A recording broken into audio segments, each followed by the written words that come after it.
Takže já vás všechny vítám u tohohle videa. Dneska to je video trošku jiné, než jsem tu teď točil. Bude to video z mistrovství světa. Popovídáme se o sestavách, o tom, kdo se nedostal do těch sestav, podíváme se na přípravné zápasy a podíváme se na tabulku. Řeknu vám to zkráceně, mám strach, že to bude špatný, tohle mistrovství světa, a doufám, že mě to mile vyvede z omylu. Mistrovství světa začíná za pár dní. Nezapomeňte dát like, follow a komentář. A půjdeme na to. Brankaři úplně jednoduše a shrneme to. Dostal Mrázek Vejmelka. Nevidím žádnou výhradu, nemůžu si stěžovat. Je to výborná obrana, výborný brankaři, výborná síla v bráně, jo, to je... Máme na čem stavět, myslím. Gudas, Hájek, Kempný, Krejčí, Kundrátek, Ruta, Ščotka, Špaček. Tak, Gudas. Jsem si v celku jistý, že to musí být kapitán. Nemáme jinou možnost. Tohle je kapitán, tahoun týmu musí být. Já věřím v to. Hájek celou sezonu hrál dobře. Samozřejmě nemám k tomu výhrady, Pardubice sleduju často, takže myslím si, že dobrý. Kempný, taky dobrá sezóna. Prostě nemám problém. Jo, Krejčík, taky dobrý. Kundrátek, výborně hrál ve finále. Tomu taky není co říct, jo, jako přípravných zápasech jsem teda s tím nebyl tak spokojený, pár věcí, co se mi nelíbilo, tak tam bylo, ale prostě je to přípravný zápas, stane se. Ruta, Ščotka, netuším, jak hraje Kometa, jak hrála, nesleduju moc hráče, znám pár znám Fleka a tak, ale nemám vůbec ponětí, takže asi hraje dobře. A pak tady poslední Špaček.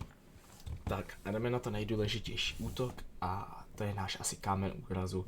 Už několik mistrovství a dost se s tím trápíme a i na těch přípravných zápasech a o tom potom budu mluvit. Beránek, Karlovy Vary. Myslím, že dobrý, uvidíme, jestli nepřijde někdo ještě se nás posílit, pokud ne, tak určitě je dobrý. Červenka, Flex, Komety, určitě si zaslouží tam být, hraje dobrý, už ne. Výbornou sezonu měl, určitě nebylo to špatný. Kaše, výborná sezona, ještě lepší, jo, jakože tomu není co říct, prostě útočník, jako to, co předvedli v základní části i v playoff, jako úplně superový. Kampf, asi dobrý. Kondelík, výborná sezona zase pro Budějovice, myslím si, že pro ně a pro ty hráče, co tam jsou, určitě výborný a on byl jeden z těch důležitějších.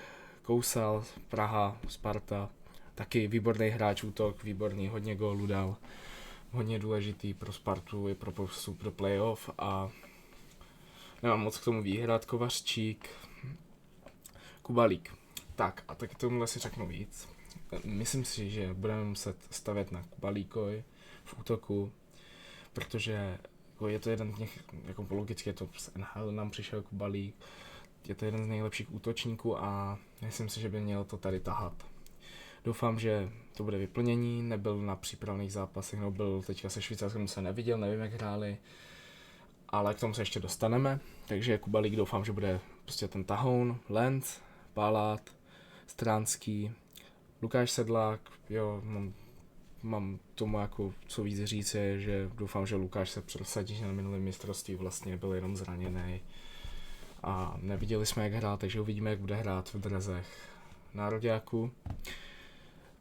Tomášek, já jsem viděl přípravný zápas s Finskem a vzal puk, nastřelil ho do prostřed golmana, stane se, je to přípravný zápas, udělali to tam několikrát, je to škoda, v takových pozicích by se mělo střílet do nějakých nebezpečnějších, bylo to mezi kruží, aby střelil prostě do prostřed golmana, byla to škoda, bylo to možnost jak srovnat s Finskem, bohužel se stalo, Voženílek, já nejsem zastánce Voženílka, zas na druhou stranu je potřeba mít nějakýho hráče, který je fakt opravdu otravný a nechcete ho proti sobě proti Voženílku hrát. Je to výborný hráč, jako není, jako určitě si tam to místo zasloužil.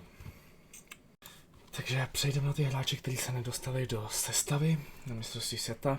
Radim Zohorna z Pittsburghu, bohužel se nedostal do sestavy, je to jako popravdě,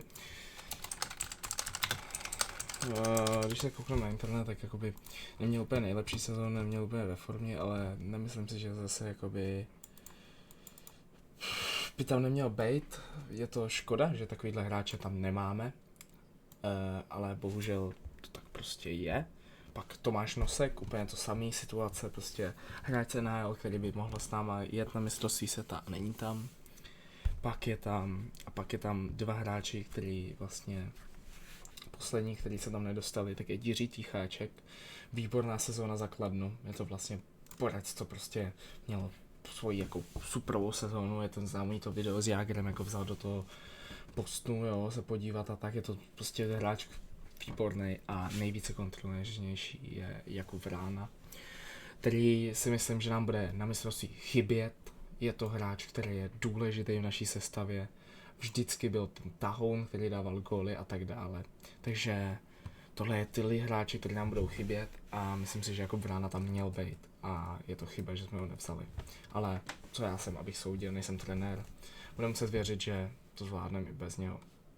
Takže a tuhle část videa bych popsal jako deník depresivního Čecha. Protože pokud budeme hrát takhle, jak jsme hráli na tomto v těchto přípravných zápasech, tak to bude průser. S tím, že nás porazili 3 týmy, z toho 2 máme ve skupině, což jako je, dobře, to děsivý, že jako 2 týmy, které máme ve skupině, nás porazili. Teda je podstatný říct, že nás porazilo jako Švýcarsko 1-2, dobře, nebylo to zase tak přesvědčivý, že Švýcaři byli lepší, to stejný Finové, 2-0 prostě. Smolnej, ten první gól prostě bohužel a ten druhý gól, co jsme dostali do prázdné brány, zavřeli jsme je tam, měl padnout gól. Byly tam prostě střely, jak jsem říkal, třeba Tomek, který prostě vystřelil do prostřed golmana v asi 5. minuta po střiku 3. třetiny, prostě střelil do prostřed golmana, nebo já nevím, prostě takhle nějak plus minus.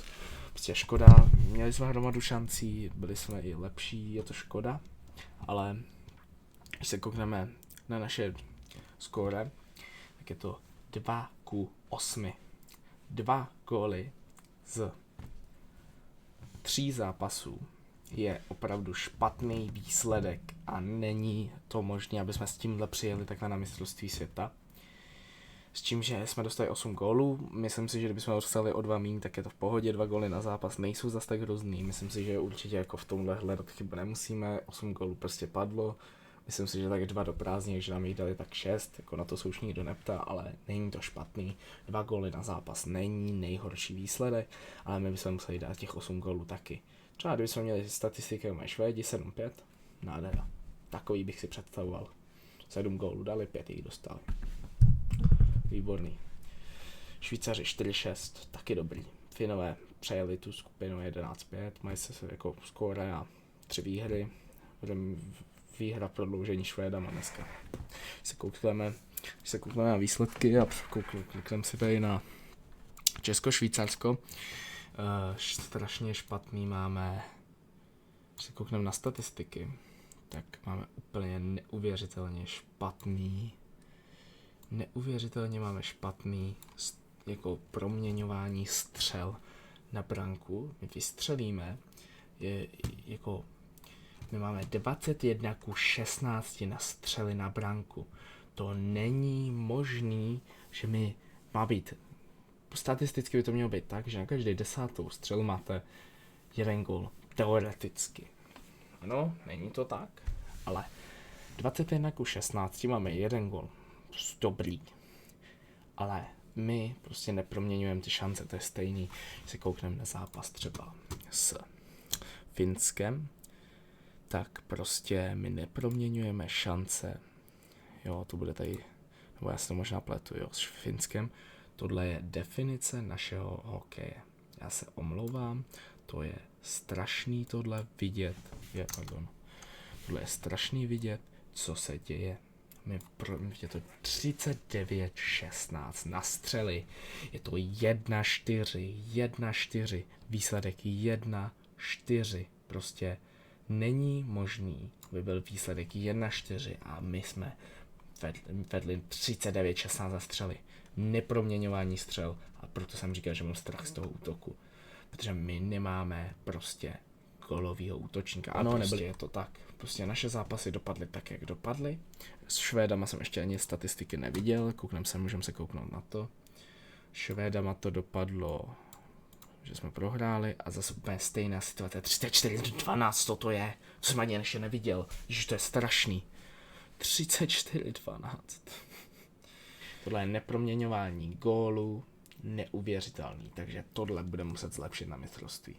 A pokud chceme dávat góly a vyhrávat, když se koukneme na statistiky, tak zase je úplně stejný, jeho sestava dost podobná, nějak jako rozdíly, jako jsou tady rozdíly, jako kamenou, kde se tady někdo není jako extrémně zajímavý, kdo tady byl. My budeme muset začít proměňovat střely, to bude naše nejdůležitější část tohohle mistrovství světa. Vlastně pokud my nezačneme proměňovat střely, tak bude nás to stát tohle mistrovství světa. Logicky jako něco na tom, jako to jsou jako bláboli, ale prostě to je jasná jako grafová prostě logika, prostě my nedáváme góly. Máme jako s tím problém už dlouho, ale tohle je jako fakt průser. 8-2 na střely, teda 8-2 jako na góly, prostě 2 góly jsme dali za 3 zápasy, prostě sorry, je to málo, asi jakoby dejme tomu, když jsme viděli ty střely, to bylo 30, to je 90 střel, 90 střel dáte 2 góly. Jako uvědomte si, co to je, každý 45. gól dáme gól. Tak každou 45. střelu dáme gól. To není v pořádku, tohle nejde, aby bylo na mistrovství světa, že na každou 45. střelu dáte gól. To má být jak ty Švédi, kteří měli 12 nebo kolik, což tam bylo za stěfí číslo, prostě do 20 střel a oni dají 2 góly. Do 20 střel, jo, oni měli 20 střel, sotva. Nebo 16 tam bylo nějaký takovýhle číslo, přijde vám to, protože to není v pořádku a z toho já mám strach. Jestli my naběhneme takhle na ty týmy a my budeme mít 40 střel a nedáme ty góly, nás to položí jako ten tým, to psychicky nezvládnou ty kluci, kteří tam budou dřít celý zápas, ostřílej, když budeme třetí třetinu mít zase 25 střel, 30, oni to, prostě to nemůžeme jako uníst, my potřebujeme dávat ty góly, aby jsme se jako nakopli, aby jsme prostě se vyhecovali, máme tam ve skupině, ta skupina, co tam máme, tak tomu ještě taky přejdem, to je skupina, jako co tam je za týmy, tak tam budou se proměňovat chyby, já o tom ještě budu mluvit, a i ta skupina B je děsivá, jako ty týmy, co tam jsou, jako Amerika, Kanada, to já začínám mít strach, já jsem viděl, co má Amerika za to, takže jdeme na ty sestavy, na ty skupiny. Takže skupina A, vítejte u vyjadřování se ke skupině A, mým tipům, jak dopadne skupina a vlastně ke všemu. Takže skupina A podle mě dopadne v celku jednoduše a budu to říkat hodně zjednodušeně. První bude Kanada, úplně jasný favorit této skupiny. Druhý bude Finsko, třetí bude Švýcarsko, čtvrtý bude my. Protože pokud teda jako se nezlepší naše výkony, což jako pochybuju, že se zlepší, kdyby jsme hráli o malinko líp a neviděl jsem tu přípravný zápasy, tak bych nás dal na třetí, druhý místo. Kanadu si myslím neporazíme, tam je myslím jako dost děsivá sestava, co jsem viděl. Takže tohle je moje predikce, jestli chcete dál, tak jako jestli můžeme až dolů, tak bych dal Rakousko, Dánsko, Norsko, Velká Británie asi. A myslím si, že bychom měli všechny ostatní porazit, jako nechci vidět, že nás porazí Rakušáci nebo něco takového, nebo Norové, prostě nechci to vidět. My prostě hrajeme doma, nás musí tlačit ty fanoušci, to, že jsme doma, musí je to prostě tlačit a musíme předvíst něco. Jako jestli my vypadneme ve skupině, to by byla hamba a já se toho bojím, jako ta skupina je jednoduchá. To jako skupinou bychom měli v klidu projít, jsou tady 4 týmy, které jsou horší a 4 týmy, které jsou lepší. Jo, prostě my jsme mezi těma lepšíma, my jsme mezi těma favoritama, koukal jsem na sázky, jako jak to odhadujou, prostě jsme mezi těma favoritama. Přejdeme rovnou k skupině B. Skupina B přijde mi malinko jednodušší, je tady mezi nima Francie, Německo, Lotyšsko, Slovensko, Švédsko, Kazachstán, Polsko, USA. Tady tato skupina podle mě dopadne v celku jednoduše, je to taky se předpovídatelný. USA první, druhý Švédsko, třetí Slovensko, čtvrtý Německo. Slovákům fandím, ať postoupí co nejdál. A takhle pochybuju, že v této skupině se stane něco zvláštního. Tohle je konec tohohle videa, je to shrnutí vlastně celého mistrovství světa, co si myslím, jak to dopadne. Doufám, že urveme zlato, je to jasný, že máme jako ten náš cíl. Doufám, že se nám bude dařit. Nezapomeňte dát like, follow a komentář. A pro lidi z TikToku, dojděte se podívat na to video a napište mi, jaký máte na to názor. Je to dost podstatný, protože pokud my tohle mistrovství neurveme, nevím kdy jindy. Tenhle rok nás ženou fanoušci, nebo ženeme jako fanoušci je, takže musíme to urvat.